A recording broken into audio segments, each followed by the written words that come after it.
ವಿರುದ್ಧ ಕೇಳಿಬಂದಿದ್ದಂತಹ ಮೂಡ ಹಗರಣಕ್ಕೆ ಸಂಬಂಧಪಟ್ಟಂತೆ ಲೋಕಾಯುಕ್ತ ತನಿಖೆಯನ್ನು ನಡೆಸಿದಂತಹ ಪೊಲೀಸರು ಕ್ಲೀನ್ ಚಿಟ್ ಅನ್ನು ಕೊಟ್ಟಿದ್ದಾರೆ.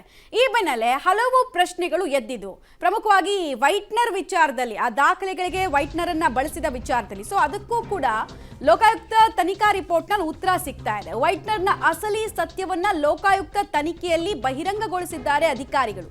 ಮೂಡಾಗೆ ಸಿಎಂ ಪತ್ನಿ ಬರೆದಿದ್ದ ಪತ್ರದ ಅಸಲಿಯತ್ತು ಅನಾವರಣ ಆಗಿದೆ.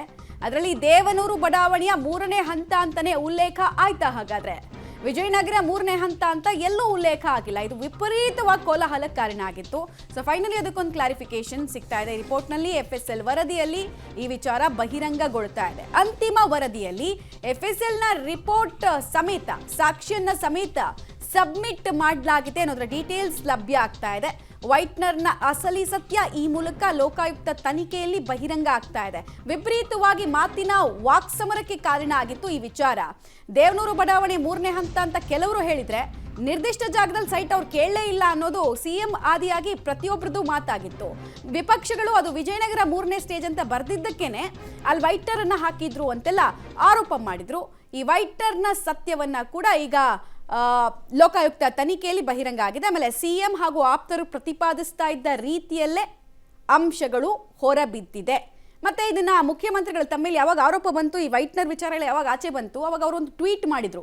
ದ್ವೇಷದ ಕನ್ನಡಕವನ್ನ ಕಳಚಿಟ್ಟು ನೀವು ಇದನ್ನ ನೋಡಿ, ಇದರಲ್ಲಿ ಏನಂತಿದೆ ಅಂತ ಹೇಳಿ ಆ ಬ್ಯಾಟ್ರಿ ಎಲ್ಲ ಬಿಟ್ಟು, ಟಾರ್ಚ್ ಎಲ್ಲ ಬಿಟ್ಟು ಒಂದು ವಿಡಿಯೋವನ್ನು ಮಾಡಿಬಿಟ್ಟು ಟ್ವಿಟರ್ ಖಾತೆಯಲ್ಲಿ ಹಾಕೊಂಡಿದ್ರು. ನೋಡಿ, ಆ ಟ್ವಿಟರ್ ಖಾತೆಯಲ್ಲಿ ಹಾಕಿದ್ದಂತಹ ವಿಡಿಯೋ ಇದೇ ವಿಡಿಯೋ. ಸೊ ಅದರಲ್ಲಿ ದೇವನೂರು ಬಡಾವಣೆಯ 3ನೇ ಹಂತ ಅಂತ ಮಾತ್ರ ಅದರಲ್ಲಿರುವಂತಹ ವಿಚಾರವನ್ನು ಹೇಳಿದ್ರು. ಇದಾಗೇನು ಆಮೇಲೆ ಕುಮಾರಸ್ವಾಮಿ ಆದಿಯಾಗಿ ಸುಮಾರು ಜನ ವಾಗ್ದಾಳಿಯನ್ನು ನಡೆಸಿದ್ರು. ಇದು ಹೆಂಗೆ ಈ ಫೈಲ್ ಅವ್ರಿಗೆ ಸಿಕ್ತು, ಇನ್ನೂ ತನಿಖೆ ನಡೀತಾ ಇದೆ, ಅಷ್ಟು ಬೇಗ ಇದನ್ನು ಆಕ್ಸೆಸ್ ಹೆಂಗೆ ಮಾಡಿದ್ರು ಅಂತ. ಏನೇ ಇರಲಿ, ಅದೆಲ್ಲ ವಾದ ಪ್ರತಿವಾದಗಳೆಲ್ಲ ನಡೆದು ಈಗ ಲೋಕಾಯುಕ್ತ ಅಧಿಕಾರಿಗಳು ದೇವನೂರು 3ನೇ ಬಡಾವಣೆ ಅಂತ ಅದರಲ್ಲಿ ಅರ್ಜಿಯಲ್ಲಿ ಇತ್ತು ಅಂತ ಹೇಳ್ಬಿಟ್ಟು ರಿಪೋರ್ಟ್ ಕೊಟ್ಟಿದ್ದಾರೆ. ಬಟ್ ಅಗೇನ್ ಒಂದು ಪ್ರಶ್ನೆ ರೈಸ್ ಆಗುತ್ತೆ, ಅಗೇನ್ ಒಂದು ಸಬ್ ಕ್ವೆಶ್ಚನ್ ರೈಸ್ ಆಗುತ್ತೆ. ದೇವನೂರು 3ನೇ ಬಡಾವಣೆ ಅಂದರೆ ವೈಟ್ನರ್ ಯಾಕೆ ಹಾಕಿದ್ರು ಅಂತ. ರೈಟ್, ಡೀಟೇಲ್ಸ್ ಕೊಡ್ತಾರೆ. ನೇರ ಸಂಪರ್ಕದಲ್ಲಿ ಜಾಯ್ನ್ ಆಗ್ತಾ ಇದ್ದಾರೆ ಮುರಳಿ. ದೇವನೂರು 3ನೇ ಬಡಾವಣೆನೇ ಅದು ಅನ್ನುವಂತಹ ವಿಚಾರ ಮುಖ್ಯಮಂತ್ರಿ ಆದಿಯಾಗಿ ಅನೇಕರು ಪ್ರತಿಪಾದಿಸ್ಕೊಂಡು ಬಂದಿದ್ರು. ಆಮೇಲೆ ಕೆಲವರೆಲ್ಲ ನಿರ್ದಿಷ್ಟವಾಗಿ ಇಂಥ ಬಡಾವಣೆ ಅಂತ ಕೇಳೇ ಇಲ್ಲ ಅಂತೆಲ್ಲ ಹೇಳ್ತಾ ಇದ್ರು. ಈಗ ಅವರ ಆಪ್ತರು ವಾದವನ್ನು ಸಾರ್ವಜನಿಕವಾಗಿ ಏನು ಮಂಡಿಸ್ತಾ ಇದ್ರು, ಅದಕ್ಕೆ ತಕ್ಕ ಹಾಗೆ ಲೋಕಾಯುಕ್ತ ರಿಪೋರ್ಟ್ನಲ್ಲಿ ಕೂಡ ಹೊರಬಿದ್ದಿದೆ. ಬಟ್ ಅಗೇನ್ ಒಂದು ಸಬ್ ಕ್ವೆಶ್ಚನ್ ರೈಸ್ ಆಗುತ್ತೆ, ವೈಟ್ನರ್ ಅನ್ನು ಯಾಕೆ ಹಾಕಿದ್ರು, ದೇವನೂರು 3ನೇ ಬಡಾವಣೆ ಅಂತ ಕೇಳಿದ್ದೇ ಹೌದಾದ್ರೆ ಅಂತ. ಅದಕ್ಕೇನಾದರೂ ಕ್ಲಾರಿಫಿಕೇಶನ್ ಈ ರಿಪೋರ್ಟ್ನಲ್ಲಿ ಕೊಟ್ಟಿದ್ದಾರಾ? ಖಂಡಿತವಾಗಿಯೂ ಮಮತಾ, ಆ ರೀತಿಯ ಸಬ್ ಕ್ವಶನ್ ಕೇಳುತ್ತೆ. ಜೊತೆಗೆ ಅದನ್ನ ನ್ಯಾಯಾಲಯವು ಕೂಡ, ಜೊತೆಗೆ ದೂರುದಾರರು ಕೂಡ ಅದನ್ನ ಎತ್ತುತ್ತಾರೆ ಅನ್ನೋ ಪ್ರಶ್ನೆ ಹಿನ್ನೆಲೆಯಲ್ಲಿ ಲೋಕಾಯುಕ್ತದ ಅಧಿಕಾರಿಗಳು ಅದಕ್ಕೆ ಒಂದು ಕ್ಲಾರಿಫಿಕೇಶನ್ ಅನ್ನು ಕೂಡ ಕೊಟ್ಟಿರುವಂಥದ್ದು. ಆ ಕ್ಲಾರಿಫಿಕೇಶನ್ ಏನಂದ್ರೆ, ಇದನ್ನ ಪಾರ್ವತಿಯವರು ಬರೆದಿಲ್ಲ.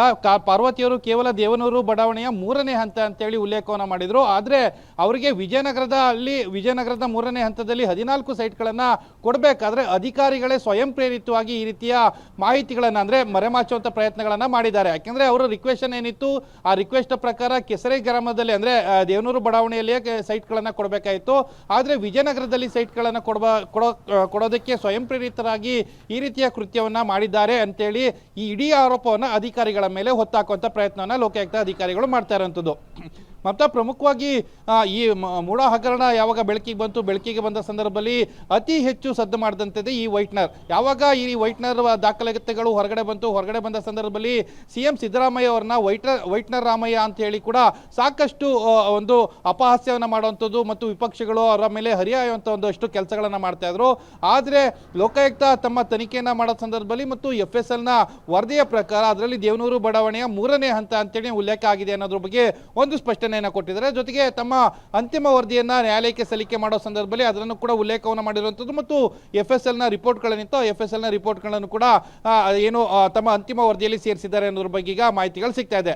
ಆದರೆ ದೇವನೂರು ಬಡಾವಣೆಯ ಅಂತ ಬರೆದಿದ್ರು ಕೂಡ ಅದರ ಮೇಲೆ ವೈಟ್ನರ್ ಹಾಕ್ತಂಥವ್ರು ಯಾರು ಅಂತ ಕೇಳಿದ ಸಂದರ್ಭದಲ್ಲಿ ಅದನ್ನ ಮೂಡಾದ ಅಧಿಕಾರಿಗಳು, ಮೂಡಾದ ಆಯುಕ್ತರು, ಮಾಜಿ ಆಯುಕ್ತ ನಟೇಶ್ ಇರ್ಬೋದು, ಜೊತೆಗೆ ಇನ್ನುಳಿದಂಥ 7 ಜನ ಅಧಿಕಾರಿಗಳ ವಿರುದ್ಧ ಏನು ಆರೋಪಗಳಿದ್ದಾವೆ ಆ ಆರೋಪವನ್ನು ಹೊತ್ತಂತ ಅಧಿಕಾರಿಗಳ ಮೇಲೆ ಈ ಲೋಕಾಯುಕ್ತ ಅಧಿಕಾರಿಗಳು ಏನು ಆರೋಪವನ್ನು ಹೊತ್ತಾಕುವಂಥ ಕೆಲಸವನ್ನ ಈಗ ಮಾಡ್ತಾ ಇರುವಂಥದ್ದು. ಮಮತಾ.